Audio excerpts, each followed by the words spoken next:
Paula was frequently falling ill. She was suffering from minor diseases and infections every other day. Now, generally, these minor diseases and infections do not affect normal human beings so much. Now, why is that? What provides protection to these healthy human beings? Yes, the immune system provides protection against microorganisms and prevent infections and diseases from happening. But in Paula's case, this immune system was compromised and she was suffering from a condition known as acquired immunodeficiency syndrome, or popularly known as AIDS. Immunodeficiency, from the word itself, you can understand that her immune system was deficient or compromised. When the doctors tested her body fluids, such as saliva, blood, or urine, they found the presence of this virus, which is known as the human immunodeficiency virus, or the HIV virus. Now, like all other viruses, this HIV virus has a protein coating. It also has a second layer of protein which encapsulates the nucleic acid in the form of RNA.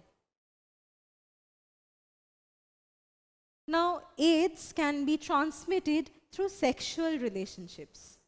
This is because this HIV virus can get transmitted through body fluids such as semen.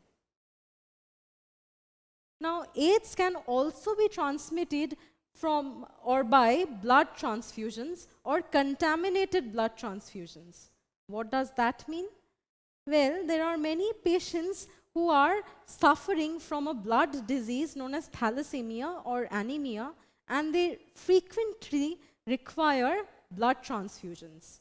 Now, it might so happen that the blood donor was HIV positive, and so when this little boy who is thalassemic got blood transfusions, he got affected by the disease.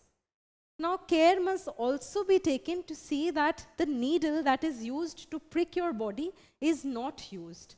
Always ensure that it is a fresh, sterilized, and a disposable needle. Now, unfortunately, AIDS can also be transmitted from an affected mother to her baby. This happens across the placenta, and the baby is born with this disease. So, AIDS can be transmitted through sexual relationship, through semen.